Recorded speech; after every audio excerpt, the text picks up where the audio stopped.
बाहर से छोटी सुरंग, अंदर से करोड़पति ससुराल। जंगल में एक छोटी सी सुरंग में गजेंद्र, कामिनी, विनोद और दीपिका बैठे थे। सबके सामने प्लेटों में सूखी रोटियां रखी थी। कामिनी एक कोने में बैठी एक पुरानी तस्वीर देख रही थी। ये भगवान, कैसी किस्मत लिख दी तूने हमारी। ये सूखी रोटियां गले से नीचे नहीं उतरती। शहर में दिन भर धक्के खाए पर कोई काम देने को राजी नहीं है। कपड़े फटे देखकर लोग दूर से इसे भगा देते हैं। समझ ही नहीं आ रहा है कल का चूल्हा कैसे जलेगा। पापा, क्या रोज हमें बस यही खाना पड़ेगा? दीपिका, जो मिल रहा है उसे चुपचाप खा लो। बाबूजी वैसे ही परेशान है और तू अपने नखरे दिखा रही है। सुरंग के बाहर जंगल में दो लकड़हारे रामू और किशन लकड़ी काट रहे थे। तभी गजेंद्र सुरंग के बाहर आते हैं। अरे किशन, देखो जंगल के असली आदिवासी तो ये हैं। कैसे जानवरों की तरह गुफा में पड़े रहते हैं। अरे वो गजेंद्र, तुम लोग नहाते धोते हो या नहीं?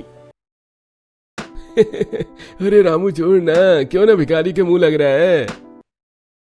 गजेंद्र कुछ नहीं बोलता और वहां से चला जाता है। अगले दिन धूप में गजेंद्र और विनोद लकड़ियां काट रहे थे। वहीं पास के एक छोटे से तालाब में कामिनी और दीपिका मछलियां पकड़ रही थी।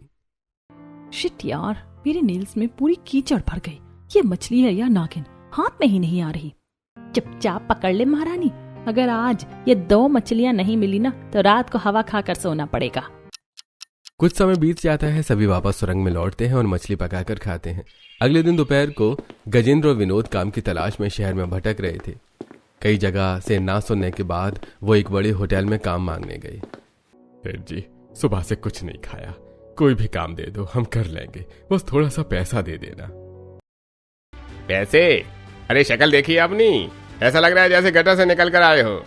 चलो वो पीछे बर्तन का बाड़ लगा है, उन्हें साफ कर दो, कुछ पैसे दे दूंगा। विनोद और गजेंद्र दिन भर बर्तन मांजते हैं और फिर रात को काम खत्म करके जाने लगते हैं।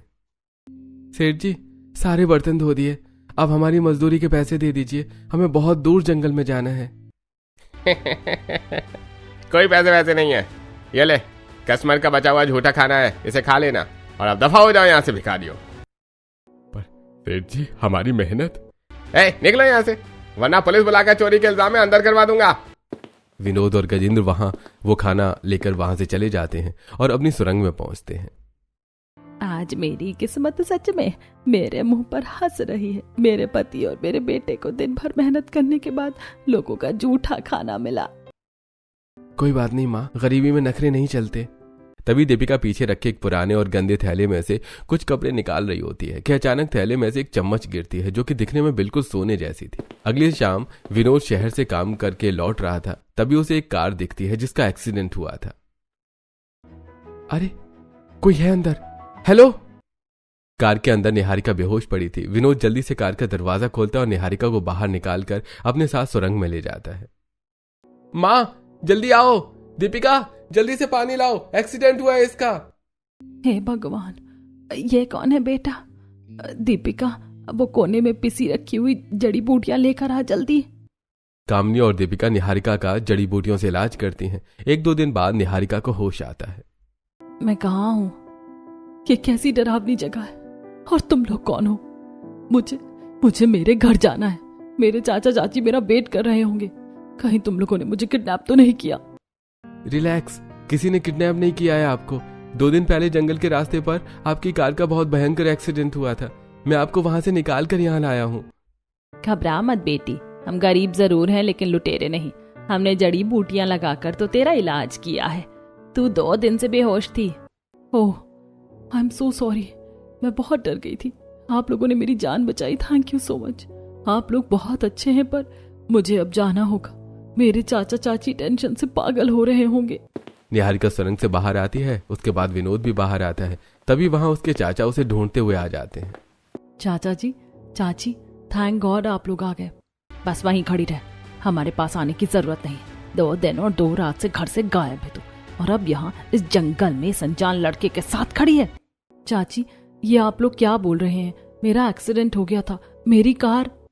अरे कार गई भाड़ में, तूने हमारी नाक कटवा दी। इस समाज में, मोहल्ले में 4 लोग क्या कहेंगे कि हमारी भतीजी 2 रात तक इस भिखारी लड़के के साथ एक गुफा में थी। क्या क्या गोल खिलाए होंगे तूने यहाँ, ये हम अच्छे से समझ रहे हैं। चाचा जी प्लीज, आप मुझे गलत समझ रहे, मेरी बात तो सुनिए। अरे चुप कर, ये टीवी सीरियल वाली कहानी हमें मत सुना। तभी गजेंद्र और कामिनी सुरंग के बाहर आते हैं।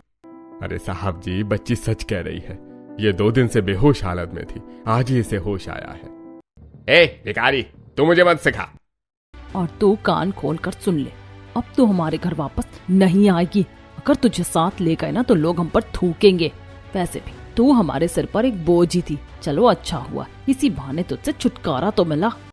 किशोर और सीमा ये कहकर वहां से चले जाते हैं। उनके जाने के बाद निहारिका जमीन पर बैठकर जोर जोर से रोने लगती है। आप रोइए मत, वो फिल्मों में एक डायलॉग है ना, जिसका कोई नहीं होता उसका ऊपर वाला होता है। आज से हम ही तुम्हारा परिवार है। पर मैं यहाँ कैसे रहूंगी? मैं तो आप लोगों पर बोझ बन जाऊंगी। अरे कैसा बोझ, ये छोटी सी सुरंग है, इसी में तुम भी एडजस्ट कर लेना। हम लोग दिन भर मेहनत मजदूरी करने जाते हैं, जो रूखा सूखा हम खाएंगे उसी में तुम्हें खिला देंगे, पर तुम्हें कभी भूखा नहीं सोने देंगे।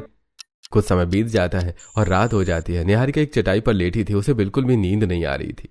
ओह शिट, कहाँ मैं अपने रूम में एसी चलाकर गद्दे पर सोती थी और कहाँ ये उबड़ खाबड़ जमीन और ये चुभने वाली चटाई पर मुझे सोना पड़ रहा है।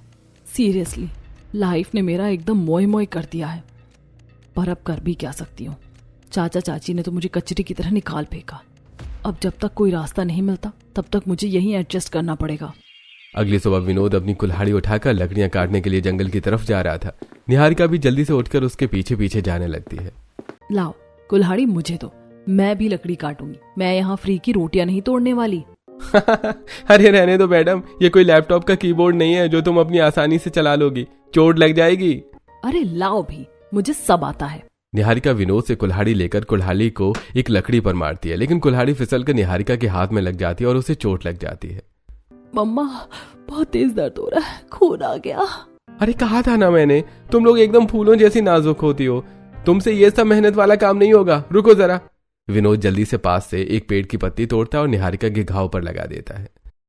माना कि मैंने ये सब कभी नहीं किया, लेकिन अब जब किस्मत ने यहाँ लाकर पटक ही दिया है तो मुझे इस दर्द और मेहनत की आदत डालनी पड़ेगी।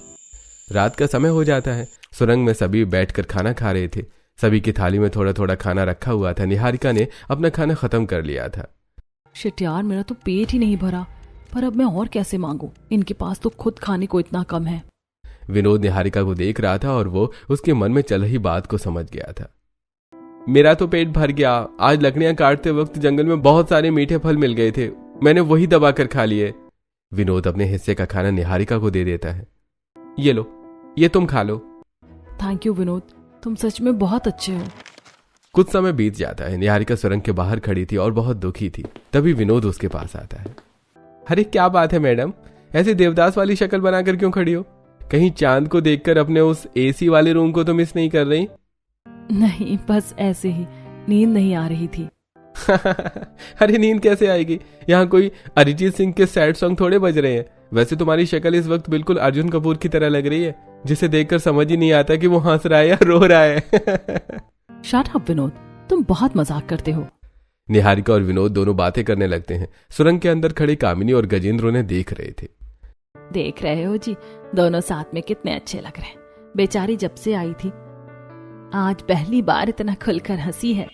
अगले दिन रात को पूरी फैमिली साथ बैठकर खाना खा रही थी। पता है, इस सूखी रोटी को खाकर मुझे आज सुशी की बहुत याद आ रही है। मेरी फेवरेट डिश थी वो। हाँ, सुशी एकदम मस्त होती है, मैं तो उसे रोज खा सकती हूँ। दीपिका, तुमने सुशी खाई है? सच में मुझे तो विश्वास ही नहीं हो रहा, क्योंकि सुशी बहुत महंगी आती है, बड़े बड़े रेस्टोरेंट में मिलती है। अरे बेटा, वो एक दिन हम सब शहर गए थे काम ढूंढने, तो वहां एक बहुत बड़े और अमीर सेठ की गाड़ी खराब हो गई थी। विनोद ने उसकी गाड़ी धक्का लगा के स्टार्ट की तो उस सेठ ने खुश होकर हमें एक बड़े होटल से वो क्या कहते हैं, वो सुशी खिलवाई थी। वरना हम गरीबों के पास कहाँ इतने पैसे रखे हैं जो हम वो सब खा पाए। हम कोई करोड़पति थोड़े ही हैं। ओह अच्छा। अगली सुबह है। जंगल के बीचों बीच एक छोटी सी नदी के किनारे विनोद और निहारिका मछली पकड़ने आए थे। विनोद मछली पकड़ रहा था, तभी एक सांप उसे काट लेता है। सांप ने काट लिया मुझे। विनोद क्या हुआ? ओ माय गॉड, ये तो सांप का काटा हुआ निशान है। निहारिका, अब मैं नहीं बचूंगा। जहर फैल रहा है मेरे मरने के बाद। मेरे बूढ़े माँ बाप का क्या होगा, उनका तुम ख्याल रखना। मैं जा रहा हूँ। Shut up Vinod, TV serial वाला ड्रामा मत करो। तुम कहीं नहीं जा रहे हो, अब चुपचाप लेट जाओ। निहारिका आसपास की झाड़ियों में कुछ ढूंढने लगती है और फिर वो एक जड़ी बूटी ढूंढ कर लाती है और जल्दी से उसे विनोद को देती है और कुछ ही देर में विनोद ठीक हो जाता है। अरे मेरा दर्द एकदम से गायब कैसे हो गया? वो तुमने मुझे क्या पिलाया था और तुम्हें इन जड़ी बूटियों के बारे में कैसे पता? मैं एक बायोलॉजी स्टूडेंट थी विनोद। मुझे मेडिसिन में करियर बनाना था और मुझे इन पौधों की बहुत अच्छी नॉलेज थी, लेकिन चाचा चाची ने मुझे आगे पढ़ने ही नहीं दिया। खैर छोड़ो, तुम ठीक हो ना? तुम सच में बहुत स्पेशल हो निहारिका। थैंक यू मेरी जान बचाने के लिए। रात हो जाती है, सब सो चुके थे, बस कामिनी, गजेंद्र और विनोद जाग रहे थे। बाबूजी, मुझे निहारिका बहुत पसंद है। उसने आज मेरी जान बचाई है। मैं उससे शादी करना चाहता हूँ। दिमाग खराब हो गया है तेरा। एक अनजान लड़की जिसके बारे में हम कुछ नहीं जानते, कल को अगर इसने हमारे घर का राज बाहर किसी को बता दिया तो क्या होगा? तेरी माँ सही कह रही है बेटा, हम ये रिस्क नहीं ले सकते। बाबूजी, मैंने उसे अपना वो राज बिल्कुल नहीं बताऊंगा। हम उसे कुछ नहीं कहेंगे। वो बहुत अच्छी और समझदार लड़की है, प्लीज मान जाइए ना। ठीक है, अब जब तेरी जिद ही है तो हम क्या कर सकते हैं। कर ले उससे शादी, कल सुबह ही पूछ लेना उससे। अगली सुबह विनोद निहारिका की आंखों पर पट्टी बांधकर उसे जंगल में ले जाता है। विनोद, कहाँ ले जा रहे हो मुझे? अगर मैं गिरी ना तो मैं तुम्हें छोड़ूंगी नहीं। अरे बस पहुंच गए मेरी झांसी की रानी। विनोद निहारिका की आंखों से पट्टी हटाता है। सामने एक बहुत खूबसूरत झरना था जिसे देखकर निहारिका बहुत खुश हो जाती है। निहारिका, मेरे पास कुछ नहीं है, बस एक छोटा सा घर और एक छोटा सा परिवार है, लेकिन मैं वादा करता हूं तुम्हें कभी रोने नहीं दूंगा।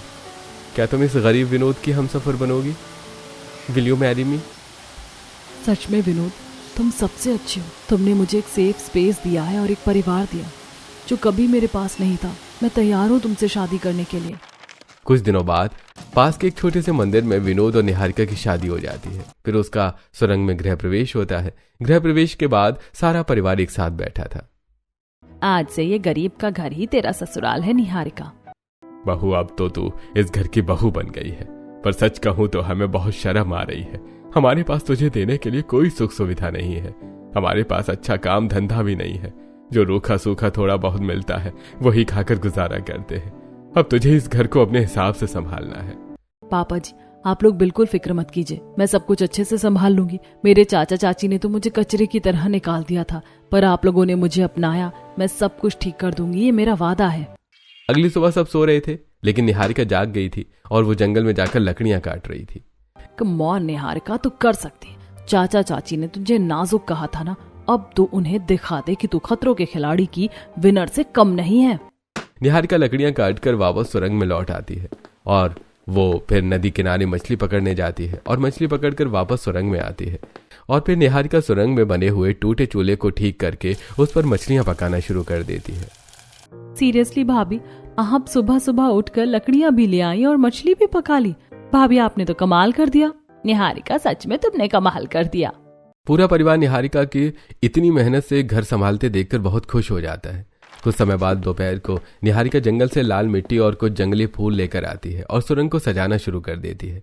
निहारिका लकड़ियों से घर के लिए टेबल कुर्सियां भी बनाती है। बहू ने तो इस खंडहर को स्वर्ग बना दिया, पर ऐसे काम नहीं चलेगा। कल हमें शहर जाकर कुछ काम ढूंढना ही पड़ेगा, वरना भूखे मरने की नौबत आ जाएगी। ठीक है पापा जी, कल से मैं भी आप लोगों के साथ शहर चलूंगी। मैं भी काम करूंगी। नहीं, तुम नहीं जाओगी ये काम करने। अगर हालात सुधारने हैं तो हमें मिलकर काम करना होगा। अगले दिन गजेंद्र, विनोद और निहारिका अलग अलग होकर शहर में काम ढूंढने जाते हैं। निहारिका को एक बड़े होटल में वेटर का काम मिल जाता है और वो वेटर का काम करने लगती है। What is this? ये खाना इतना ठंडा क्यों है? इतनी लेट सर्विस? तुम लोगों को अकल नहीं है क्या काम करने की? I am so sorry sir. शक्ल से ही कोई अनपढ़ और गंवार लग रही है। ये लो 100 रुपए की टिप और जाकर पहले अपना काम ठीक से सीख लो। Control Niharika, control. इन लोगों की बदतमीजी का जवाब देने से घर नहीं चलेगा। निहारिका वहां से चली जाती है। कुछ देर बाद निहारिका फिर से टेबल के ऊपर खाना सर्व करने आती है। तभी उसे एक टेबल पर उसके चाचा चाची बैठे हुए मिल जाते हैं। अरे ओ जी, सुनिए जरा, देखिए तो सही, कल तक जो हमारे घर की राजकुमारी थी आज वो लोगों की झूठी प्लेटें उठा रही है। देखा निहारिका, यही तेरी असली औकात है। आज यहाँ वेटर का काम कर रही है, कहीं कल को चौराहे पर बैठकर भीख मांगना न पड़े। चाची जी, जो भी हुआ बहुत अच्छा हुआ। कम से कम मैं आप जैसे लालची लोगों से अलग होकर अब अपनी जिंदगी खुलकर जी रही हूँ। और रही बात काम की, तो मेहनत करने में कोई बुराई नहीं है। जुबान बहुत चल रही है तेरी। जुबान नहीं, सच बोल रही हूँ। मैं यहाँ अपनी मेहनत का पैसा कमा रही हूँ, किसी की चोरी नहीं कर रही। और चाचा जी, मुझे बहुत अच्छे से पता है कि आप अपनी उस कंपनी में कितना बड़ा फ्रॉड करते हैं। मेरा मुंह मत खुलवाइएगा। निहारिका गुस्से में वहां से चली जाती है। कुछ समय बीत जाता है। रात का समय हो गया था। सुरंग के अंदर सभी सो रहे थे। तभी निहारिका को बहुत जोरों की प्यास लगती है। वो उठकर मटके के पास पानी पीने जाती है। तभी निहारिका से मटका जमीन पर गिर जाता है। ओह शिट, मटका तो गया। अब सुबह सुबह मुझे डांट पड़ेगी। निहारिका नीचे देखती है और हैरान रह जाती है क्योंकि मटका टूटा ही नहीं था। व्हाट, ये किस टाइप का मटका है? गिरकर भी नहीं टूटा। निहारिका मटके को बहुत ध्यान से देखती है। गिरने की वजह से मटके के ऊपर लगा हुआ लाल मिट्टी का पेंट थोड़ा छूट गया था और उसके नीचे से एकदम चमचमाता हुआ सिल्वर कलर नजर आ रहा था। ओ माय गॉड, ये कैसे हो सकता है? ये तो चांदी का मटका लग रहा है। और अगर इसके ऊपर से ये लाल मिट्टी का पेंट क्यों किया गया है? क्या हुआ निहारिका, तुम यहाँ क्या कर रही हो? विनोद, ये मटका तो मुझे चांदी का लग रहा है और इसके ऊपर से ये लाल मिट्टी का पेंट किया गया है। ये सब क्या है? अरे नहीं, ऐसा कुछ नहीं है। चांदी का मटका और हमारे पास तुम्हें नींद में इल्यूशन हो रहा है। वो बस थोड़ा मजबूत मिट्टी का मटका है। तुम फालतू में दिमाग मत लगाओ और चुपचाप से सो जाओ। विनोद जल्दी से मटका उठाकर साइड में रखता है और वहां से चला जाता है। अगले दिन घर के सभी लोग काम पर गए हुए थे। निहारिका सुरंग की सफाई कर रही थी। तभी उसे एक थैला मिलता है। पता नहीं इस थैले में क्या कबाड़ भरा है। निहारिका थैले का सामान बाहर निकालती है। थैले में से कुछ कपड़े निकलते हैं और साथ में एक चमचमाती हुई चम्मच निकलती है। ये तो प्योर गोल्ड की चम्मच लग रही है। तभी निहारिका की नजर एक पुरानी तस्वीर पर जाती है। तस्वीर में एक बहुत ही हैंडसम और अमीर सा दिखने वाला लड़का सूट पहने खड़ा था। ये लड़का कौन है? इसकी शक्ल तो विनोद से मिलती जुलती है। ये तस्वीर यहाँ क्या कर रही है? कल रात को वो ना टूटने वाली चांदी का मटका और अब ये सोने की चम्मच। कहीं मेरे ससुराल वाले कोई सीक्रेट तो नहीं छुपा रहे, या फिर मैं सीआईडी के एपिसोड कुछ ज्यादा ही देखने लगी हूँ। हो सकता है ये पीतल की चम्मच हो जो बस चमक रही है। रात का समय हो जाता है। सारा परिवार एक साथ बैठा हुआ था। बेटा निहारिका, हमने जिंदगी में जो गरीबी और बेइज्जती देखी है ना, वो कोई दुश्मन भी ना देखे। ये छोटी सी गुफा कैसे मिली, ये सिर्फ हम जानते हैं। हाँ बहू, हमारी जिंदगी में सिर्फ और सिर्फ कांटे ही। भगवान ऐसा स्ट्रगल किसी को ना दे। शिट यार, मैं कितनी घटिया हूँ। ये लोग बेचारे इतने लाचार हैं और मैं इन पर शक कर रही थी। रात का वक्त था, सब सो चुके थे। तभी निहारिका की अचानक नींद खुलती है। वो देखती है कि दीपिका अपनी जगह पर नहीं है। वो बाहर आती है। बाहर दीपिका किसी से फोन पर बात कर रही थी। उसके हाथ में एक बहुत ही महंगा फोन था जिस पर गोल्डन कवर चढ़ा था।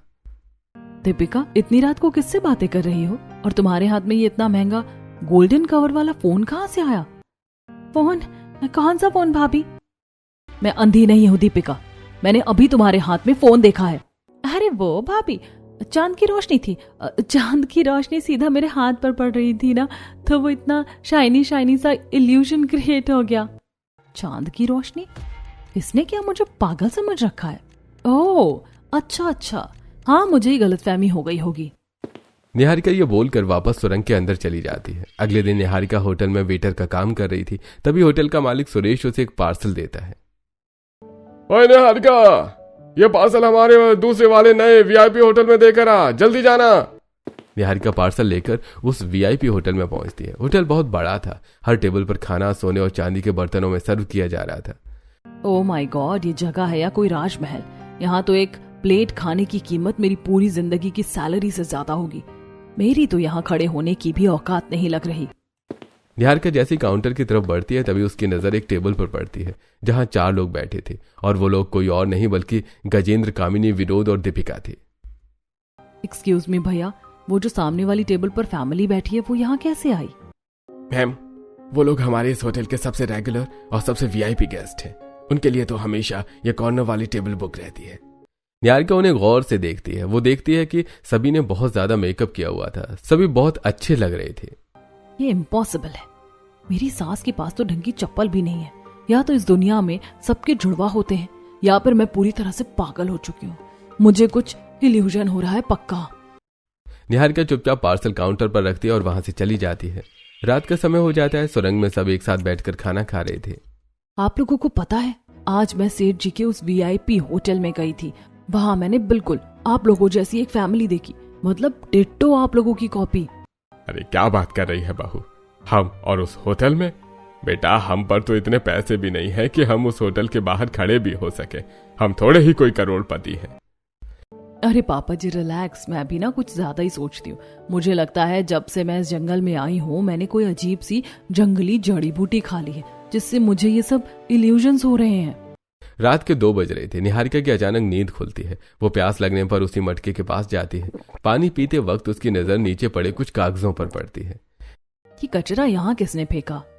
निहारिका उस कागज को उठाती है। ये तो एसी वीआईपी होटल का बिल है और डेट भी आज की है। निहारिका उस बिल को अपने पास रखती है और सोने चली जाती है। तो जो मैंने देखा वो कोई इल्यूजन नहीं था, वो सच था। मेरे ये सीधे साधे बेचारे ससुराल वाले उस होटल में गए थे, लेकिन कैसे?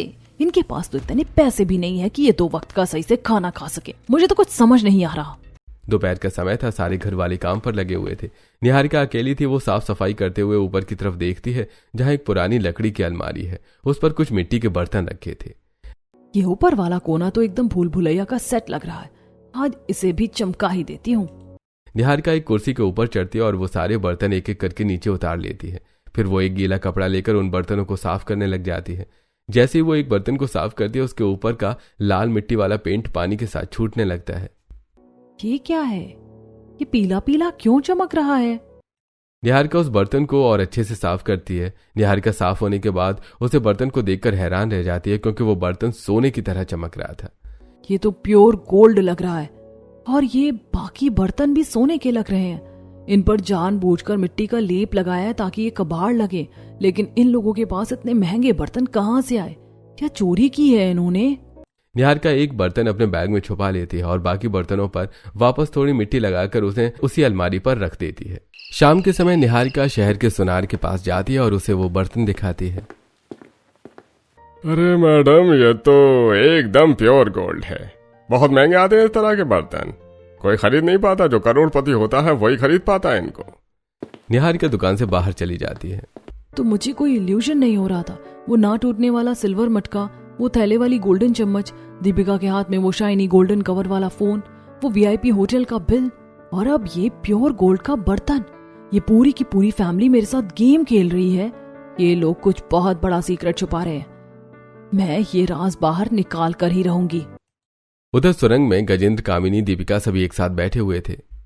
मैं तो पहले ही कह रही थी विनोद, ये तेरी बीवी कमर सीआईडी की दया ज्यादा लग रही है मुझे। जब देखो इस खंडहर में कुछ न कुछ ढूंढती रहती है। मुझे तो इसका बिहेवियर बिल्कुल ठीक नहीं लग रहा। तुम्हारी माँ सही कह रही है बेटा, कहीं ऐसा तो नहीं कि उसने ही इसे हम पर जासूसी करने के लिए भेजा हो। बाबूजी आप लोग पागल हो गए हैं क्या? वो ऐसी लड़की बिल्कुल नहीं है। उसने तो मेरी जान बचाई थी, वो क्यों जासूसी करेगी हमारी? मुझे कुछ नहीं पता, बस एक बात याद रखो सब, कि हम उसे अपना राज बिल्कुल नहीं बताएंगे। अगली सुबह गजेंद्र, कामिनी और विनोद अपने वही गंदे और फटे हुए कपड़े पहनकर काम पर जाने के लिए तैयार हो रहे थे। तभी निहारिका उनके पास आती है। एक बात पूछूं आप लोगों से, आप लोग सच में गरीब हैं या बस गरीब गरीब खेल रहे हैं? क्योंकि ऑनेस्टली स्पीकिंग मुझे तो आप लोगों की इस गरीबी से अंबानी वाली वाइब आ रही है। ये भगवान उठा ले मुझे, अब इस घर की बहू हमारी गरीबी का मजाक उड़ाएगी। हमारे फटे कपड़े देखकर तुझे हम अंबानी लग रहे हैं। तेरे मायके में यही सिखाया है? क्या बकवास कर रही है तू निहारिका? तुझे दिखता नहीं है हम दाने दाने को मोहताज हैं। रात दिन मजदूरी करके तेरी और इस घर की भूख मिटा रहे हैं, और तुझे हमारी लाचारी में कोई नाटक दिख रहा है। निहारिका मुझे तुमसे ये उम्मीद नहीं थी। बाबूजी चलो हमें लेट हो रहा है। तभी वहां से वो लोग चले जाते हैं। बस निहारिका अकेली वहां रह जाती है। मैं क्या कोई बेवकूफ हूँ? सबके सब झूठ बोल रहे हैं मुझसे। घर में प्योर सोने चांदी के बर्तन छुपा रखे हैं। उस दिन उस वीआईपी होटल में महाराजाओं की तरह खाना खा रहे थे और यहाँ मेरे सामने आकर सूखी रोटी चबाने का नाटक करते हैं। निहारिका को इतना गुस्सा आता है कि वो सुरंग की कच्ची और ऊबड़ खाबड़ दीवार पर जोर से अपनी लात मारती है। क्या राज छुपा रखा है तुम लोगों ने? तभी उस दीवार में एक सीक्रेट दरवाजा खुल जाता है। निहारिका डरते डरते अंदर जाती है। अंदर का नजारा देखकर निहारिका हैरान रह जाती है। अंदर एक बहुत लग्जरी घर था। छत पर सोने का झूमर लटक रहा था और सामने एक बहुत बड़ी डाइनिंग टेबल थी जिस पर सोने चांदी के बर्तन रखे हुए थे। हॉल में एक बहुत बड़ी तस्वीर भी लगी हुई थी जिसमें विनोद की तरह दिखने वाला लड़का था। ओह माय गॉड, ये मैं किसी दूसरी दुनिया में आ गई हूँ क्या? ये दरवाजे के पीछे इतना बड़ा आलीशान महल, ये चल क्या रहा है भाई? तभी सीढ़ियों से कामिनी, गजेंद्र, विनोद और दीपिका उतरते हुए नीचे आते हैं। चारों एकदम बदल चुके थे। कामिनी ने बहुत महंगी साड़ी पहनी थी और बहुत ज्वेलरी पहनी हुई थी। दीपिका ने एक मॉडर्न ड्रेस पहनी थी और गजेंद्र और विनोद ने भी बहुत अच्छे कपड़े पहने हुए थे। उनको देखकर पहचानना मुश्किल था। सभी बहुत अच्छे लग रहे थे। वाह, तो ये है आप लोगों की वो मजदूरी। हाँ, आप लोग तो काम पर गए थे ना, फिर यहाँ इस महल में ये डिजाइनर कपड़े पहनकर क्या कर रहे हैं? ये क्या हो रहा है यहाँ? कोई मुझे बताएगा? सभी निहारिका को देखकर हैरान रह जाते हैं। सभी जल्दी से निहारिका के पास आते हैं। शांत हो जा बेटा, तूने जो देखा वो सच है। और ये इनकी फोटो मैंने सुरंग में भी देखी थी। कौन है ये? मुझे सब बताइए, मुझे कुछ समझ नहीं आ रहा कि ये सब क्या हो रहा है। बेटा, यह हमारा असली घर है। हम दुनिया से छुप कर यहाँ रहते हैं। एक दरवाजा उस सुरंग में खुलता है और एक सीक्रेट दरवाजा पीछे की साइड जंगल में है, जहां से हम अभी यहाँ आए हैं। पर क्यों ये लुका छिपी? क्यों? मुझे कुछ समझ में नहीं आ रहा। मुझे सब कुछ साफ साफ बताइए। क्योंकि बहू, इस पैसे ने हमारा सब कुछ उजाड़ दिया था। तो पूछ रही थी ना ये तस्वीर में कौन है? यह हमारा बड़ा बेटा विक्रम था, विनोद का बड़ा भाई। हम शुरू से ही शहर के बहुत अमीर लोग थे। हमारा विक्रम बहुत सीधा था। उसने एक लड़की से लव मैरिज की थी जिसका नाम रिया था। वो लड़की नहीं, चुड़ैल थी। उसे विक्रम से नहीं, हमारे पैसे से प्यार था। घर में आते ही उसने तमाशे शुरू कर दिए। फालतू पैसा उड़ाती थी, हमारे ही नौकरों और हमसे बदतमीजी करती थी। पैसों के घमंड ने उसे अंधा कर दिया था।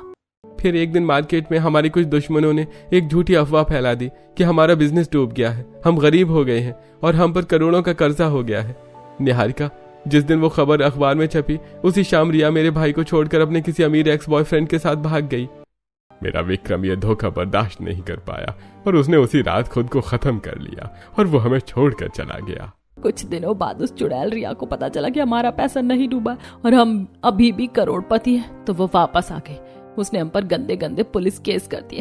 हमसे पैसे ऐंठने की कोशिश की। तब हमें समझ आया बहू कि ये ज्यादा पैसा अच्छा नहीं है। ज्यादा पैसा वो श्राप है जो सब कुछ खत्म कर देता है।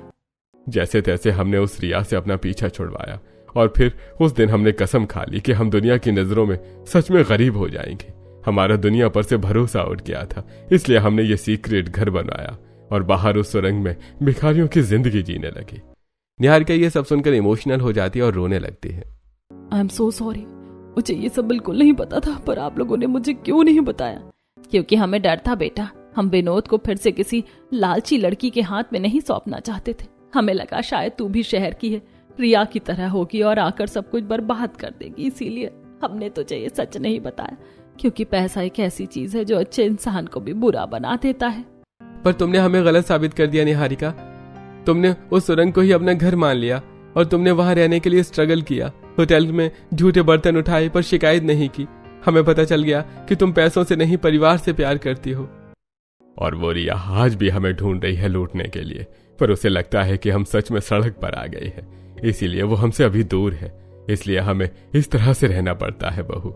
और अब तुझे भी ऐसे ही करना होगा। तुझे बाहर गरीब होने का नाटक करना है और अंदर तो हम फिर हैं ही करोड़पति। हाँ भाभी, आप अच्छे से एक्टिंग करना गरीब होने की। कुछ समय बीत जाता है। आज विनोद और निहारिका की फर्स्ट एनिवर्सरी थी। सुबह के 10 बज रहे थे। एक बहुत ही लग्जरी और बड़े बेडरूम में एसी चल रहा था और निहारिका उस एक बेड पर आराम से सो रही थी। वाह, ये होती है लाइफ। गुफा की चटाई से सीधे इस जन्नत में। नीचे हॉल में बहुत ही अच्छे से डेकोरेशन हुई थी। डाइनिंग टेबल पर सोने और चांदी के बर्तनों में बहुत सारा खाना रखा हुआ था। तभी निहारिका सीढ़ियों से नीचे आती है। निहारिका ने एक बहुत अच्छी ड्रेस पहनी थी और उसने साथ में बहुत अच्छी ज्वेलरी भी पहनी थी। वो बहुत सुंदर लग रही थी। Oh my God, भाभी, you are so beautiful, so elegant, just looking like a wow। भाभी, आज तो आप सच में बॉलीवुड की एक्ट्रेस लग रही हो। काला टीका लगा लो बहू को। मेरी बच्ची आज सच में इस घर की लक्ष्मी लग रही है। कहीं किसी की नजर ना लग जाए इसे। प्लान क्या है पापा जी? पहले हम खाना खाएंगे, फिर शाम को बाहर जाएंगे और सभी को दिखाएंगे कि हमारी हालत तो बहुत ज्यादा खराब हो रही है। शहर में जाकर थोड़ा बहुत कुछ काम करेंगे और फिर शाम को आकर एक बढ़िया मस्त पार्टी करेंगे। अरे बिल्कुल, दुनिया के लिए हम वो KGF वाले बेचारे मजदूर हैं और इस घर में अंदर हम सीधे अंबानी हैं। तुमसे बड़ा ड्रामेबाज कोई नहीं है विनोद। पर मुझे ये डबल जिंदगी अच्छी लग रही है और इसी में हम सबकी भलाई भी है। कुछ समय बाद शाम को घर में पार्टी मनाई जाती है। सभी घर वालों पार्टी को एंजॉय करते हैं और फिर विनोद और दीपिका अपनी एनिवर्सरी का केक काटते हैं। सभी बहुत खुश थे और सभी हंस रहे थे। Happy anniversary guys. सभी बहुत खुश थे। एनिवर्सरी मनाने के बाद सभी एक साथ बैठकर डाइनिंग टेबल पर सोने और चांदी के बर्तनों में अच्छा खाना खाते हैं और एक दूसरे से बातें करते हैं।